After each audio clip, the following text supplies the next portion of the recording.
Halo teman-teman, assalamualaikum warahmatullahi wabarakatuh. Jumpa lagi di channel David Eka Saputra. Hari ini hari ke-21 setelah tanam. Dan insya Allah di hari ke-21 ini saya akan bahas pestisida, terutama fungisida untuk mengatasi jamur trotol dan insek untuk mencegah keriting daun ataupun serangan hama ulat. Dan di hari ke-21 ini pertumbuhannya seperti ini ya. Seperti ini pertumbuhan di hari ke-21, setiap hari diguyur hujan ya. Ini enggak ada kesempatan daun untuk kering ya. Keringnya siang hari, besoknya basah lagi. Terus seperti itu. Dan seperti ini ya. Ini musim hujan, bahkan di got atau di paritnya ini tergenang terus ya.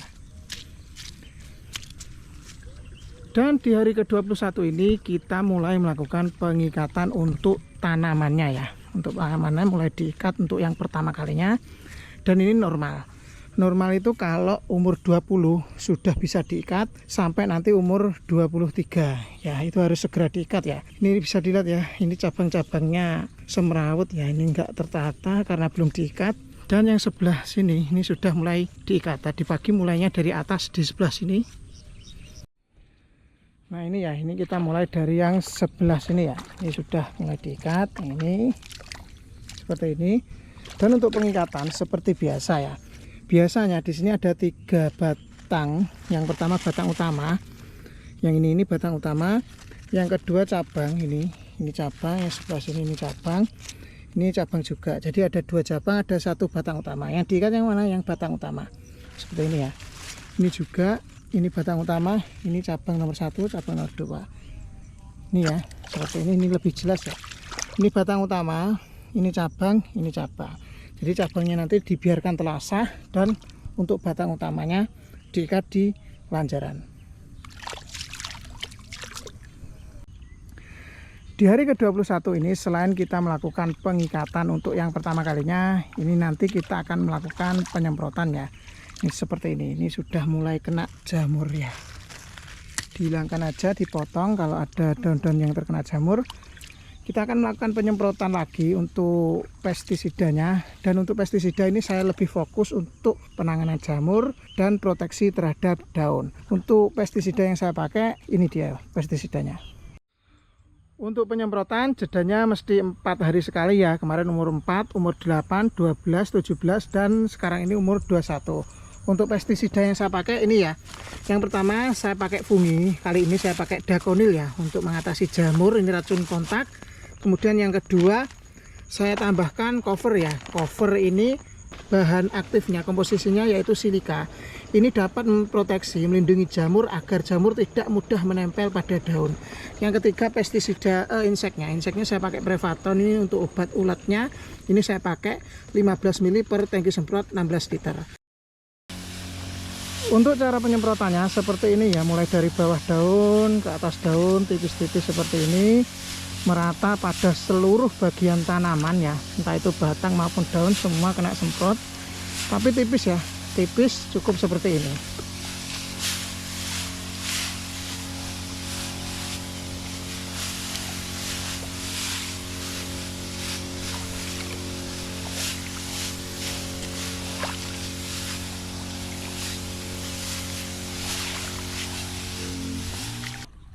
Hari ini hari ke-22 setelah tanam. Untuk pertumbuhan di hari ke-22 seperti ini ya. Cabang-cabangnya sudah mulai memanjang ya, cabang-cabangnya. Dan di hari ke-22 ini kita meneruskan pengikatan ya. Meneruskan pengikatan setelah kemarin sudah sampai 11 itu. Sekarang ini sebelah sini, yang sebelah sini.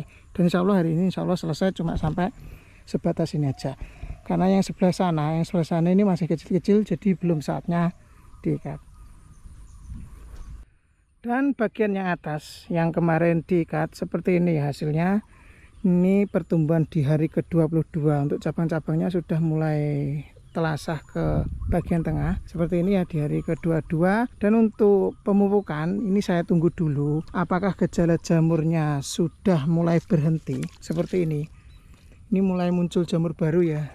Nah, mulai muncul jamur baru seperti ini ya, bentol-bentol ini jamur trotol ya. Apakah mulai berhenti atau masih lanjut muncul jamur-jamur yang baru? Kita lihat dulu nanti. Kalau masih lanjut, maka untuk pemupukannya tidak berani ya. tidak berani dilakukan pemupukan. Karena kalau dipupuk langsung nanti jamurnya akan cepat sekali menyebar dan susah untuk ditangani. Kalau mulai berhenti gejalanya, berani dipupuk. Maksimal umur 25. Untuk pemupukan saya jarang sekali untuk pemupukan dilakukan lebih dari 25 HST, biasanya di bawah 25 HST. Dan ini pun sudah dipupuk 2 kali, maka minimal minimal untuk tanam melon itu pemupukannya 2 kali, maksimal 4 kali. Jadi untuk pemupukan kita lihat besok dan lusa ya. Hari ini hari ke-23 setelah tanam. Untuk pertumbuhan di hari ke-23 seperti ini ya. Untuk cabang-cabangnya ini mulai memanjang, ada yang ke parit, ada yang ke tengah gulutan ya. Seperti ini pertumbuhan di hari ke-23. Dan untuk perlakuan pada tanaman nggak ada perlakuan apa-apa ya, karena terakhir kemarin sudah dilakukan pengikatan untuk yang pertama kalinya dan hanya 2 kali di hari ke-21 dan 22. Itu pun untuk pengikatan yang pertama. Dan di hari ke-23 ini tidak ada perlakuan apa-apa, kita cuma kontrol ya bagaimana kondisi tanamannya. Untuk penyerangan jamurnya seperti apa kita kontrol.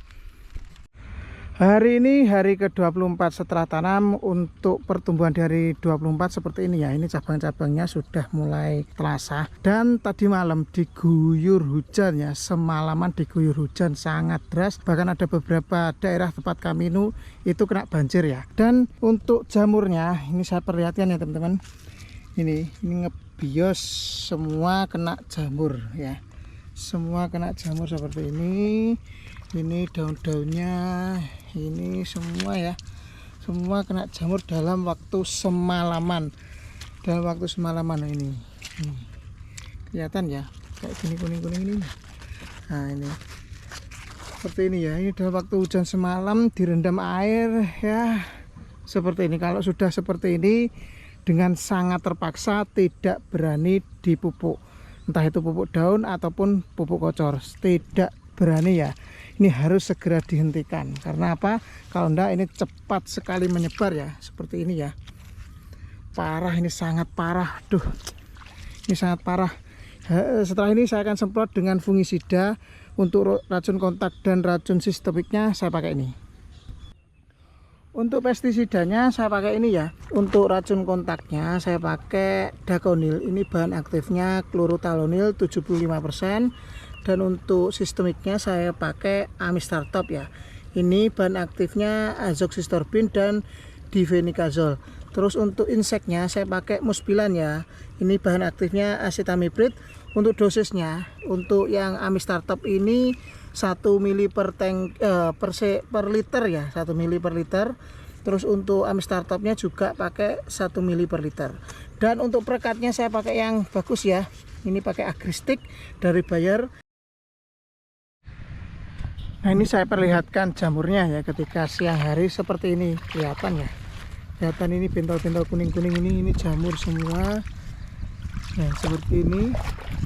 Ini jamurnya sudah ngeblok seluruh bagian tanaman ya.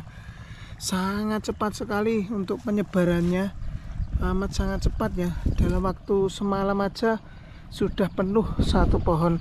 Padahal tadi kemarin sore saya lihat masih aman-aman ya. Seperti ini jamurnya. Hari ini hari ke-25 setelah tanam. Untuk pertumbuhan di hari ke-25 seperti ini ya. Ini sudah mulai memanjang cabang-cabangnya. Dan ya seperti hari-hari sebelumnya mendung terus ya, hujan. Tadi malam juga hujan. Dan sekarang ini jam 11 ya, jam 11 siang. Saya akan perlihatkan untuk pertumbuhan jamurnya seperti ini ya teman-teman. Ini sudah menyebar hampir 50% dari total daunnya ada di tanaman. Cuma menyisakan 1, 2, 3, 4, 5 daun ya. Semuanya kena seperti ini. Semuanya kena. Parah ya, penyebarannya parah. Kemarin coba di wiwil juga. Ini bekas wiwilannya. Ini bekas wiwilannya.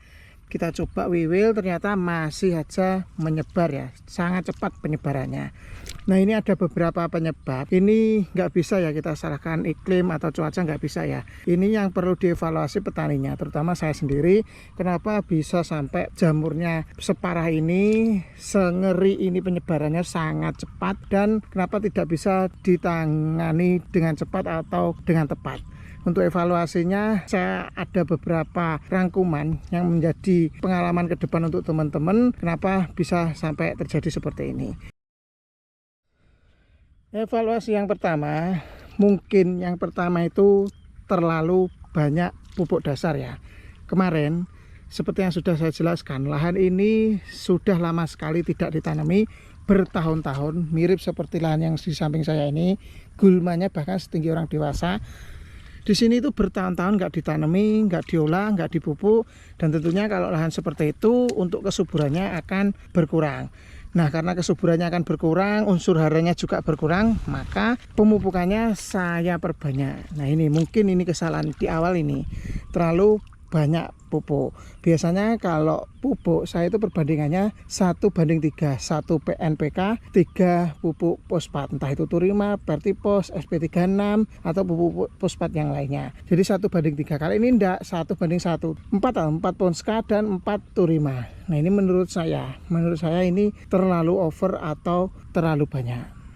Evaluasi yang kedua ini mungkin karena terlalu cepat tanam. Kemarin saat lahan ini jadi, kemudian saya pupuk dasar. Kita pupuk dasar kemarin, saya langsung pesankan benihnya. Jadi ketika dipupuk dasar belum ditutup, belum dilubangi mulsanya, itu sudah saya pesankan benihnya. Nah, ketika pupuk ini sudah tersebar dan besoknya pasang plastik mulsa, tidak ada hujan. Kemudian kita siram, yang kemarin sempat disiram, beberapa hari nggak hujan sempat kita siram. Akhirnya mungkin karena terlalu sedikit penyiramannya dan masih banyak butiran-butiran pupuk yang ada di atas gulutan ini, kemudian setelah itu langsung kita tutup mulsa, maka pupuk tersebut yang kita taburkan mungkin belum matang, belum meresap ke tanah, belum hilang. Jadinya kalau kita tanami mungkin bisa terjadi seperti ini. Ini karena uap pupuk ya, uap pupuknya menempel pada daun-daun sehingga cepat sekali menyebabkan pertumbuhan jamur pada daunnya. Jadi mungkin karena itu terlalu cepat tanam. Harusnya saat kita olah lahan dan lahan sudah siap dilubangi, itu baru kita pesankan benih. Jadi minimal 2 minggu setelah pemupukan dasar. Setelah pupuk dasar 1 minggu ditutup plastik atau dilubangi, setelah itu baru dipesankan dan 1 minggu kemudian baru ditanami tanaman. Mungkin itu yang kedua, terlalu cepat tanam. Kemungkinan yang ketiga untuk pemupukan susulannya ini terlalu over. Kemarin saya pupuk di hari ke-5 dan di hari ke-10. Di hari ke-5 itu saya evaluasi tanamannya emang bener kurang subur ya, kurang subur. Menurut saya pertumbuhannya sangat terlambat. Kerdil dan kurus juga. Mungkin karena yaitu tadi, karena penyebab yang pertama, yang kedua, yaitu pupuknya belum matang, belum terserap oleh tanaman, unsur haranya juga belum masuk ke dalam tanah, maka tanaman belum bisa menyerap unsur hara dari pupuk dasar yang kita berikan. Nah, dari situ kita pupuk ya. Kita pupuk, kemarin saya pakai pupuk KNO3 merah Ultradap ya, dengan Ultradap dan dicampur dengan asam humat. Nah, ini mungkin untuk pemupukan yang pertama maupun yang kedua mungkin terlalu banyak. Kalau biasanya saya itu tanam melon terutama di musim hujan, pupuk yang saya pakai itu pupuk yang pertama Ultradap, yang kedua KNO3 merah atau NPK 16. KNO3 merah biasanya saya campur dengan Biotogro, jadi kimia dicampur dengan organik. Begitu juga dengan Ultradap, biasanya saya campur dengan asam humat, jadi kimia dengan organik juga. Dan itu saya pakainya gantian. Ketika pemupukan yang pertama asam humat dengan Ultradap, maka yang kedua saya pakai KNO3 merah dengan Biotogro. Gantian ya, kimia dengan organik untuk yang pertama, yang kedua juga kimia dengan organik, tapi pupuknya beda. Jadi seperti itu ya, bergantian. Tapi kali ini enggak, pupuknya ini saya pakai bersamaan ya. KNO3 merah dicampur Ultradap, dicampur dengan asam humat. Nah, ini terlalu banyak ya, terlalu banyak. Jadi untuk yang pertama kedua terlalu over, makanya bisa mencetus jamur seperti ini. Nah, ini sangat tidak recommended ya teman-teman untuk pemupukan. Lebih baik sedikit-sedikit tapi sering setiap seminggu sekali. Untuk penyebab yang keempat, ini mungkin karena saat kita pembuatan lubang pupuk susulan di sini. Ternyata di sini ini masih ada butiran-butiran pupuk ya, seperti ini ya, hitam, merah. Nah, ini ponskanya ada seperti putih, dolomitnya juga ada, sama ya di sini juga. Nah, saat kita buat lubang pupuk di antara tanaman ini, kemarin masih banyak butiran-butiran pupuk kimia yang masih ada di situ. Nah, ini sangat tidak direkomendasikan ya, karena pada saat pembuatan lubang pupuk dan masih ada butiran-butiran pupuk di sini, maka ketika pupuk ini terkena air, maka uapnya akan naik ke atas sehingga terkena daun-daun yang ada di atasnya.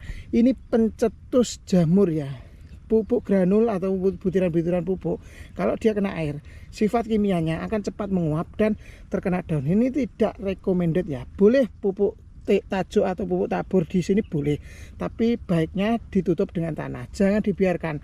Nah, kalau setelah dibuka ada butiran dan besoknya kena air atau malamnya kena air, maka bisa dipastikan uap daripada pupuk ini akan mengenai daun, dan ini adalah salah satu pencetus atau penyebab kenanya jamur pada tanamannya. Seperti itu ya. Yang keempat, penyebab yang kelima, saya kurang berani untuk pemakaian fungisida sistemik. Karena pengalaman saya jarang ya saya mengalami hal seperti ini, sangat jarang. Dulu pernah, tapi setelah itu sangat jarang, karena setelah pertama kali kena itu saya evaluasi dan saya hati-hati benar-benar untuk cara penanamannya. Akhirnya tidak pernah ya kena seperti ini, tidak pernah. Nah, ini terulang lagi seperti yang dulu. Yang penyebab yang kelima ini karena kurangnya fungisida sistemik. Harusnya kemarin saat masih kecil tanaman sudah mulai terkena, sesegera mungkin saya pakai fungisida sistemik yang kuat untuk menangani dan mencegah atau memproteksi daun terhadap serangan jamur. Untuk fungisida sistemik ini emang efeknya akan memperlambat pertumbuhan seperti ini, akan memperlambat pertumbuhan, tapi itu efektif untuk memperlambat atau menghentikan pertumbuhan pada tanaman. Nah, kemarin sudah menyebar luas baru saya pakai. Nah, itu menurut saya kurang efektif ya. Harusnya dari kecil kalau sudah terkena ya langsung aja dan disemprot ya, jangan tunggu lama-lama. Nah, itu ya yang kemarin, karena itu saya kurang berani untuk pemakaian fungisida sistemik. Yang keenam ini harusnya kemarin saat kita ketemu jamur seperti ini, maka sesegera mungkin dispray dengan pupuk daun yang bisa memproteksi atau melindungi atau melapisi daun agar nanti jamur tidak mudah menempel pada daunnya. Nah, pupuk apa? Biasanya saya pakai pupuk silika. Yang pertama, yang kedua pakai pupuk yang mengandung kalsium. Silika dan kalsium ini dapat memproteksi daun, melindungi daun, melapisi daun agar jamur atau spora tidak mudah menempel pada daun atau tanaman. Jadi harusnya seperti itu kemarin lah. Kemarin itu sudah menyebar baru saya pakaikan daun. Dan kalau sudah seperti ini teman-teman, ini susah ditangani ya, sangat sulit ditangani karena lingkungan ini sudah terlanjur banyak pupuknya, maka kemungkinan untuk maksimal hasilnya itu sangat kecil sekali kalau sudah seperti ini. Sulit ya, walaupun kita semprot terus menerus, yang ada malah daun yang terkena jamur ini akan mengering jamurnya dan daunnya juga. Jadi ya konsekuensi kalau kena jamur ya sudah pasti akan mengering daunnya. Jadi seperti itu. Nah, itu tadi ya teman-teman, kemungkinan yang menjadi penyebab kenapa tanaman ini terserang jamur separah ini dan cepat sekali untuk penyebarannya. Tentunya hal ini diperparah dengan cuaca yang ekstrim ya, karena setiap hari, setiap malam diguyur hujan sampai pagi daunnya masih basah ya. Dan kalau sudah seperti ini akan menjadi pengalaman yang sangat berharga untuk saya sendiri tentunya, dan untuk pembelajaran untuk teman-teman juga. Jangan sampai hal ini terjadi pada teman-teman ya, cukup pada saya saja. Ini pembelajaran sangat-sangat berharga. Dan insya Allah tanaman ini tetap akan saya rawat ya, tetap akan saya rawat. Bagaimana nanti cara saya agar nantinya tanaman ini bisa tetap menghasilkan buah yang maksimal, walaupun tidak semaksimal tanaman yang sehat ya. Tetap saya akan usahakan. Nanti saya akan ajarkan trik-trik bagaimana kalau tanaman ini sudah terkena jamur, bagaimana caranya agar tetap bisa menghasilkan tanaman yang maksimal hasilnya, buah dengan grade kualitas A atau buah yang terbaik. Jadi nantikan videonya ya teman-teman setelah ini pada perawatan tanaman di usia 26 hari sampai 30 hari setelah tanam. Apa saja yang saya lakukan pada tanaman ini agar nanti jamurnya bisa berhenti, agar nanti pertumbuhannya tetap normal, agar nanti tanaman ini tetap menghasilkan buah dengan kualitas grade A atau buah dengan kualitas yang terbaik. Oke teman-teman, sekian ya video kali ini tentang perawatan tanaman melon usia 21 sampai 25 hari setelah tanam. Terima kasih telah menonton dan nantikan video kelanjutannya tentang perawatan tanaman melon usia 26 sampai 30 hari setelah tanam. Oke, sekian dari saya. Assalamualaikum warahmatullahi wabarakatuh. Sampai jumpa di video selanjutnya.